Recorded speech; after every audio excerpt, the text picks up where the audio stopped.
안녕하세요. 반갑습니다. 비트코인 뉴스 팍입니다. 2019년 10월 4일 비트코인 뉴스 전해드리도록 하겠습니다. 여러분들 도움이 되신다면 좋아요, 구독, 댓글 달아주시면 감사하겠고요. 투자에 관련된 정보들 참고사항일 뿐이고 좋으니 아니니 투자하실 땐 여러분들 스스로 꼭 판단하시고 결정하시기 바라겠습니다. 자, 금일 비트코인의 행보들 먼저 자세히 한번 기술적 분석들 살펴보도록 하고요. 그리고 지금 페이스북에 암호화폐 리브라 메인넷 형한 재행걸음을 하고 있다고 하는데 이 4단계 로드맵을 발표한 것에 대해서 살펴보도록 하겠습니다. 그리고 리플에 관련된 소식, 비트페이와 파트너십이 함께 다가올 스웰의 상승 기대를 갖게 한다라고 하고 있는데 그 기사들도 같이 살펴보도록 하겠습니다. 자, 우선은 먼저 비트코인의 가격 흐름들 먼저 살펴보도록 할게요. 자, 지금 크립토게츠의 분석인데요. 이 크립토게츠 분석가의 분석을 보면 현재 지금 중요하게 바라보는 게 50일 이평선하고 200일 이평선이에요. 그래서 50일 이평선과 200일 이평선이 지금 이제 그 모아져가는 과정 속에 있다라는 거죠. 지금 비트코인의 가격은 200일 이평선 아래 하단 쪽에 위치해 있는데요. 지금 이 상황에서 앞으로 이 데드 크로스가 발생할 가능성이 있다라고 보고 있는 겁니다. 그래서 지금 골든 크로스가 발생된 지 몇 개월 만에 이 데드 크로스가 발생할 확률이 이제 나오는 건데, 이 기간이 10월 정도에 지금 이게 나올 거라고 예상을 하는 것 같습니다. 우선은 이 데드 크로스가 한번 나오게 되면 최소 몇 주 동안은 계속 이 아래에서 이 50일 이평선 아래에서 머무를 가능성이 높다라고 분석을 하고 있고, 그 다음에 만약 이 데드 크로스가 나오고 이 가격이 하락하게 된다면 이 곧 7,000달러 선, 이 7,000달러 선을 가장 최적의 매수 구간이라고 지금 분석을 하고 있습니다. 그런데 꼭 여기까지만 가라는 법도 없겠죠. 추가적으로 하락세가 나오면 여기 지금 4,200에서 300 정도 되는 이 선을 중요한 매수 구간이라고 또 하고 있습니다. 여기서는 굉장히 중요하게 매수 구간의 어머니라고 이야기를 하고 있는데, 이쪽에 가면 정말 엄청나게 하락을 하는 거죠. 지금 4,500만 돼도 엄청난 하락인데 여기까지 갈지 아니면 여기까지만 하락을 하게 될지 그건 모르겠지만, 지금 이 크립토게츠 같은 경우는 이쪽 7,000달러 선을 중요하게 바라보고 있습니다. 그리고 전체적으로 피보나치 되돌림으로 해서 61.8%에 해당하는 구간이기 때문에 여기까지 하락세를 보이고 추가적인 이제 반등세가 나올 거라고 그 분석을 하고 있는 것으로 보여집니다. 지금까지는 이 트렌드에서 여기가 계속 지지선으로 작용을 했었는데 이 지지선이 살짝 깨지는 선까지도 예상을 하는 걸 볼 수가 있습니다. 자, 그런데 지금 이제 중요하게 볼 부분은 과연 이제 데드 크로스가 나왔을 때 어떤 현상들이 나왔을까? 지금까지 데드 크로스를 바라봤을 때 16년도 그 강세장으로 이제 전환하는 구간에서 이 데드 크로스가 한번 나오긴 했습니다. 그 데드 크로스가 나왔을 때 하락세가 잠시 주춤하게 있었고, 그 순간에 몇 주 동안 그 가격이 그 정체를 구간을 지난 다음에 그걸 다시 뚫고 올라오는 형태가 왔었습니다. 그래서 그 데드 크로스를 뚫고 다시 골든 크로스 바뀌는 현상이 있으면서 급등하는 양상이 나왔죠. 보통은 지금 현재 이 구간 정도라고 보고 있는 분석가들도 많이 있는데, 데드 크로스로 따지자면 이쪽이 다시 돌아가는 거겠죠. 그런데 지금 아직까지 데드 크로스가 나온 건 아니고, 데드 크로스가 아직까지 가려면 좀 시간이 걸려요. 전체적으로 그 데드 크로스의 구간까지는 아직 진입하지는 않았습니다. 그래서 이게 정말 이제 데드 크로스로 갈지 안 갈지는 지켜봐야 돼요. 지금 따지고 보자면 한 이 정도 선에 와 있다고 할 수 있어요. 이런 선. 지금 하락세가 이렇게 살짝 나오면서 이 구간하고 지금 맞닥뜨릴 것처럼 이렇게 모아지는 형태. 근데 이게 과거 같은 경우는 데드 크로스가 나오지는 않고 이게 좁혀지면서 여기에서 상승하면서 올라가 버렸거든요. 그래서 여기서 이후로는 데드 크로스가 강세장에서는 한 번도 나오지 않았어요. 이쪽에서만 나왔지. 그래서 2016년도부터 2018년도 2018년도 1월까지는 이 데드 크로스가 나오진 않았죠. 약세장으로 완전히 돌아설 때까지는. 그래서 이 구간을 이제 봐야 돼요. 우리가 이런 식으로 가게 될지 아니면 여기에서 이렇게 하락하면서 데드 크로스가 나올지. 데드 크로스가 나오면 아무래도 상당 기간은 그 아래 구간에서 머무를 가능성들, 약세를 보여줄 가능성도 열어놓고 봐야 되겠지만 그게 아니라면 이 상태에서 위에서 그냥 마무리하고 끝내는 정도로도 갈 수 있다라는 거, 그것도 한번 가능성을 열어놓고 봐야 되겠죠. 그래서 지금 중요한 건 여기에서 가격이 얼마나 반등을 하고 이 위에서 가격을 지켜주느냐가 이제 중요한 겁니다. 데드 크로스가 나오지 않으려면. 그래서 지금 이 가격의 그 방향성이 되게 중요한 구간이 왔다라고 할 수 있겠죠. 자, 그리고 비트코인을 너무 이제 단기적으로 보면 굉장히 두렵고 걱정이 많이 되시잖아요. 그래서 좀 장기적인 전망들도 가져와 봤습니다. 이제 비트코인 차트를 보여주는 트윗 계정에 있는 것들을 가져와 봤는데, 전체적으로 지금 비트코인의 가격 흐름들 항상 지금까지 역사적으로는 이런 흐름들을 보여왔습니다. 굉장히 스펙타클합니다. 전체적으로 봤을 때 93%가 하락했었던 적이 있었고 85%가 하락했었던 적이 있습니다. 그리고 지금 최근에는 84%가 하락을 했죠. 그러니까 하락률은 갈수록 줄어들고 있어요. 가격이 워낙 높기 때문에 이게 굉장히 크게 느껴지지만 과거에 비하면 그 하락폭, 손실률은 오히려 적어지고 있는 부분을 알 수가 있고요. 그리고 상승폭은 당연히 줄어들고 있죠. 그래서 32달러에서 1163달러까지 36배가 올랐는데요. 최고점을 다시 1163달러에서 19,892달러까지 17배가 오르는 기록을 냈습니다. 거의 그러니까 이제 절반 정도로 줄어들었어요. 그러니까 이 상승세가 당연히 가격이 낮을 때는 그 배수율이 높을 수밖에 없고 이 가격이 높아질수록 이 배율은 당연히 낮아지는 게 정상적이죠. 이게 이 배수대로 올라가면 정말 뭐 기하급수적으로 올라가는 거니까. 자, 그리고 여기 2달러선 지금 저점이 2달러였을 때가 있습니다. 와, 비트코인이 2달러였으면 정말 어마어마하죠. 이때 사놨다면 참 엄청난 거부가 됐겠죠. 자, 그런데 2달러선부터 지금 이제 최저점인 152달러선, 그러니까 15년도죠. 152달러선까지 68배가 상승을 하고요. 이 저점만 연결해도. 그리고 이 152달러에서 3129달러 이번 저점을 연결하면 21배가 상승을 한 것으로 나옵니다. 그러니까 한 3분의 1 정도로 이제 줄어든 형태죠, 저점은. 그래서 이제 다음은 이제 어떻게 될 것이냐. 이 다음이 이것처럼 똑같이 이 비율대로 올라가게 된다면 뭐 한 17배의 절반 정도로 줄어든 한 8배? 8배 정도가 될까요? 그렇게 된다면 어마어마한 액수죠. 그래도. 근데 과연 그렇게 이제 상승을 할 수 있을지는 모르겠지만 아무튼 지금 패턴들은 그 중간 과정 정도, 그러니까 바닥을 찍고 이 중간 정도, 이 정고점에 거의 다다른 정도까지 왔어요. 그러니까 지금 구간으로 따지자면 한 이 정도에서 한 이 정도 되겠죠. 이 구간 정도 되신다고 보면 돼요. 지금 과거의 패턴으로 따지자면. 그래서 과거에 이쪽에 따지자면 한 여기 정도 왔겠네요. 그러니까 생각보다 많이 올라왔어요. 이 저점에서 꽤 많이 올라온 상태고 지금 이 상태에서 이제 조정을 보이는 상태인 겁니다.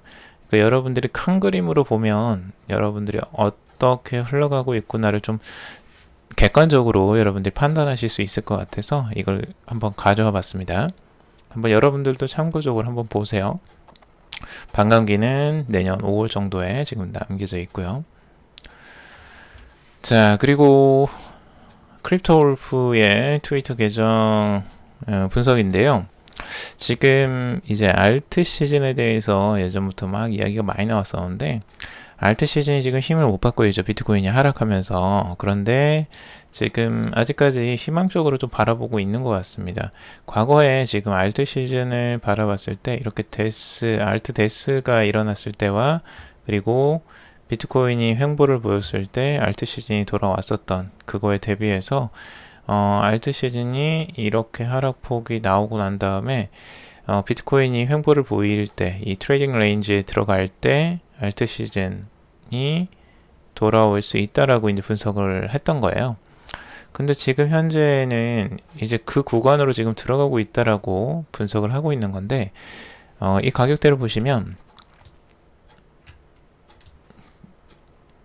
여기에서 이 전환이 살짝 나오는 부분, 요거를 이제 알트 시즌이라고 보고 있는 것 같아요. 알트 시즌이라고 하기에는 좀 힘이 약합니다. 아직까지는 지금 여기 구간 정도, 그러니까 돌아서기 구간 전 정도라고 분석을 할 수도 있겠는데, 아직까지 확실한 알트 시즌이라고 하기에는 그 힘이 너무 약하죠. 그래서 비트코인이 지금 이 조정을 보이고 있는 가운데에 나오는 것들이라 한 번 더 조금 더 진행 상황을 봐야 될 것 같지만, 현재까지는 이제 이 크립토울프 같은 경우는 여기가 이제 알트 시즌이라고 보고 있는 것으로 되어 있고요. 과연 알트 시즌이 나올 수 있을지 한번 보고, 알트 시즌이 나오면 좋겠죠. 전체적으로 시장이 좀 긍정적으로 돌아가는 것들이니까요. 근데 지금 현재의 차트를 좀 더 깔끔한 걸로 제가 준비를 해봤고요. 하락세가 지금 계속 되다가 그나마 반등세가 나왔어요. 그리고 지금 현재 조정을 보이고 있는 와중에서도 생각보다 점유율이 알트코인의 점유율이 생각보다 낮아지진 않고 있어요. 그 위쪽에서 계속 상단에서 32.2% 구간에서 머물러 있는 형태입니다. 그러니까 아직까지는 긍정적인 시그널이에요. 그러니까 나쁘진 않아요. 완전히 여기서 돌아서 버려서 또 이렇게 하락하는 급락세가 나오진 않는 이상 아직까지는 이 돌리는 상황을 유지하고 있고, 비트코인과 상대적으로 지금 그나마 선방을 하고 있는 과정이라고 합니다. 이 점유율로 봤을 땐. 자, 그리고 비트코인 장기 바닥을 다지는 중이다 라고 이제 분석을 하고 있는데요. 지금 암호화폐 애널리스트인 UBA가 최근에 트윗을 통해서 비트코인에 대한 긍정적 정서를 공유하면서 비트코인이 8,700달러까지 상승할 수 있다라고 주장을 하고 있습니다.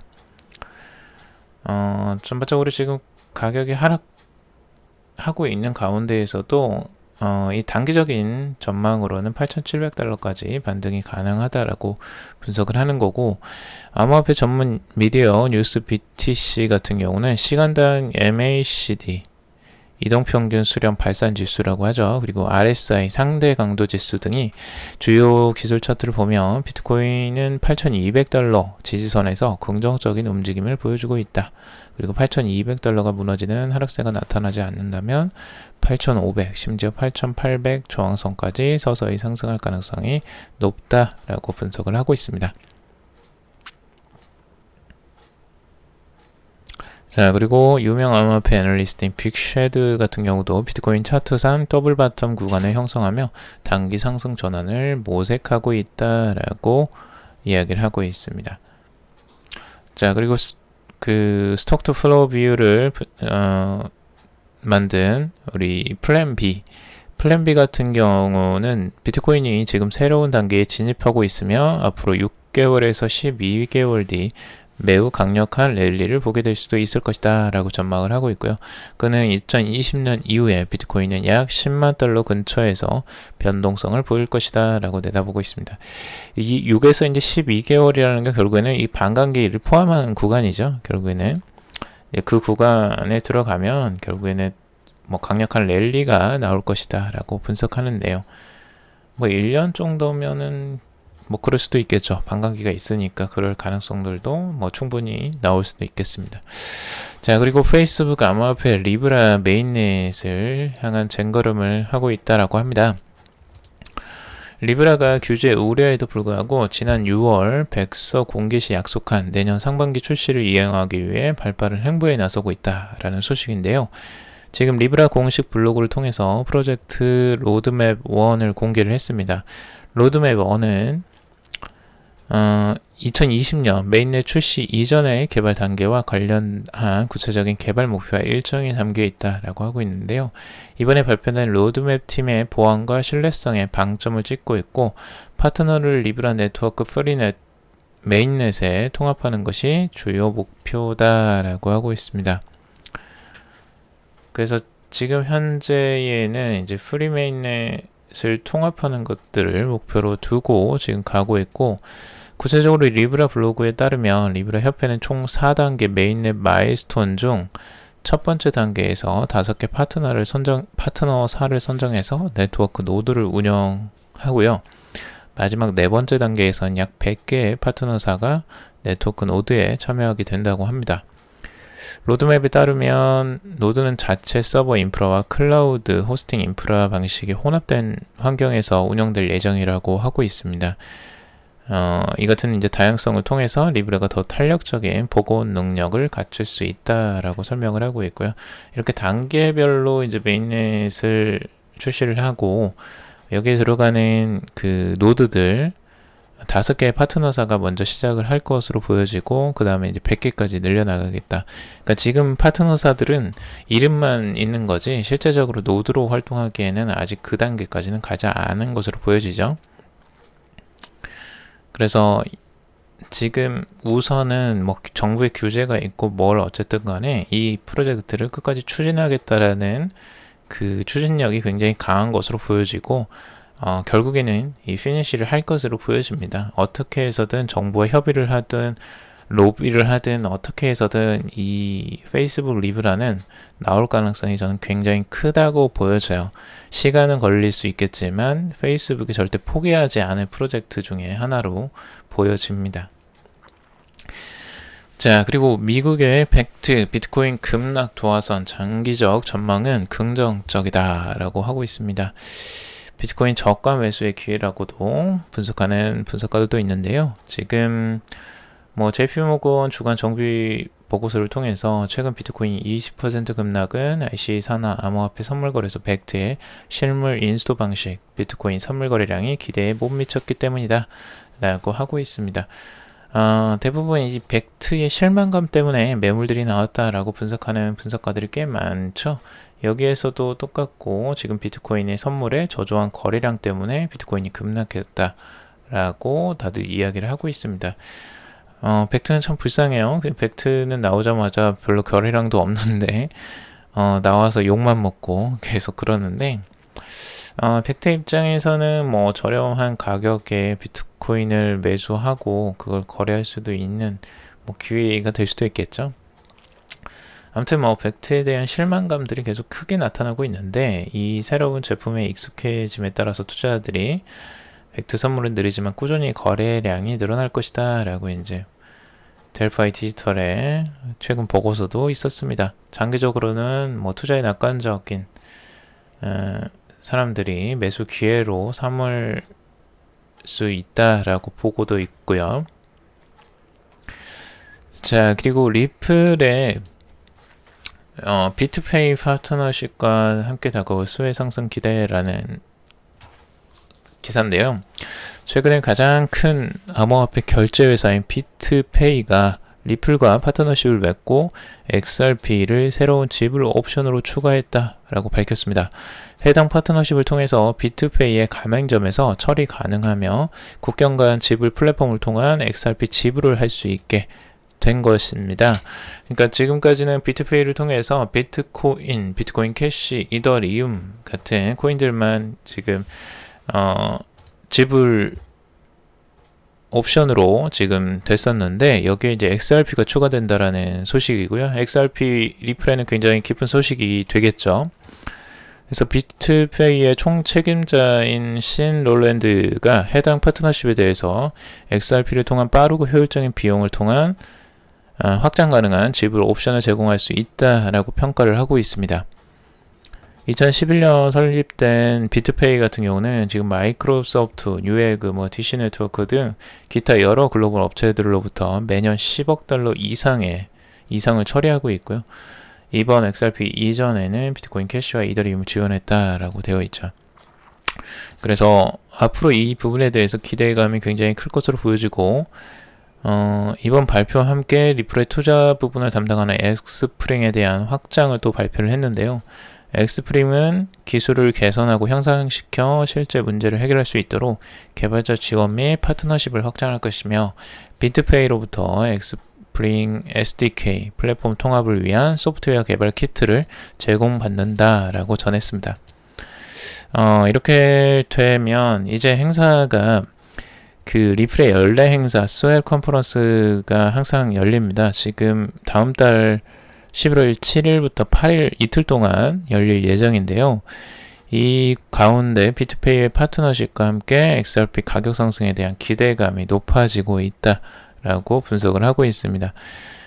호재 뉴스가 계속 나오긴 하는데 이 호재 뉴스가 실제로 가격에 반영될지는 지켜봐야 될 것 같아요.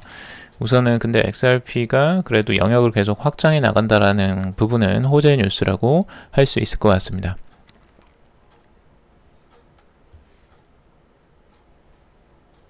자, 그리고 네뷸러스 미국 증권거래위원회가 다시 또 네뷸러스의 미등록 증권 판매 혐의를 두고 민사 벌금형으로 처리를 했다라고 하고 있습니다. 이오스에 이어서 추가적으로 지금 벌금형을 내린 건데요.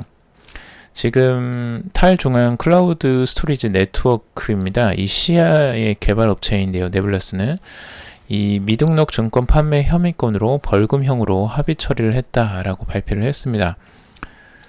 지금 SEC의 발표에 따르면 매사추세츠 소재 블록체인 기업 네뷸러스가 2014년 증권으로 간주되는 시아 노트를 기관 등록 없이 판매를 했고 12만 달러를 모금했다라고 밝혔습니다. 당국은 네뷸러스가 암호화폐를 공개하면서 시아 네트워크 거래에서 발생하는 미래 수익을 약정했다는 점을 강조했습니다. 그러니까 이게 이제 증권으로 처리가 된다는 거죠. 이런 미래 수익을 약정한 부분이. 그래서 합의 과정에서 네뷸러스는 SEC 기소 사안을 인정하거나 부정하지는 않고 약 22만 5천 달러 상당의 자금 환수 및 벌금형으로 처리하는 데 동의를 했다라고 하고 있습니다.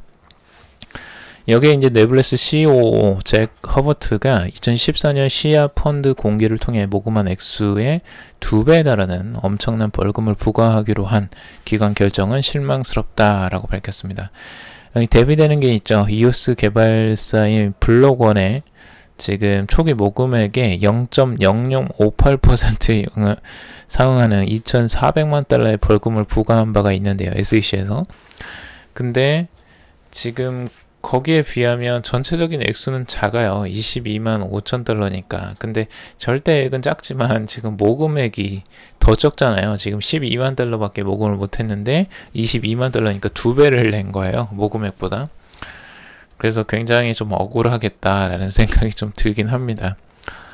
그래서 지금 SEC 측에서는 뭐 상대적으로 벌금을 매기긴 하는 것 같은데 어떤 기준으로 지금 하는 건지 기준이 이 ICO에 대한 그 모금의 비율로 하지는 않는 것 같아요. 지금 보면 이걸로 보면. 근데 이제 네뷸러스 측은 SEC가 시아 코인의 집행 조치를 취하지 않고 합의 처리한 것은 시아 토큰 모델을 인정한 것이다 라고 자체적으로 해석을 하고 있습니다. 그래서 네트워크 개발에 더욱 박차를 가하겠다 라고 이야기를 하는 과정입니다. 이걸 이제 이 벌금으로 우리는 퉁쳤다. 그러니까 이제 이걸로 끝냈다라고 생각을 하는 것 같아요. 자, 오늘 여기까지 정리를 해봤습니다. 여러분들 도움이 되셨길 바라고요. 도움이 되셨다면 좋아요, 구독, 댓글 달아주시면 감사하겠습니다. 투자에 관련된 정보들 참고사항일 뿐이고 조언이 아니니 투자하실 때 여러분들 스스로 꼭 판단하시고 결정하시길 바라겠습니다. 오늘도 들어주셔서 정말 감사합니다.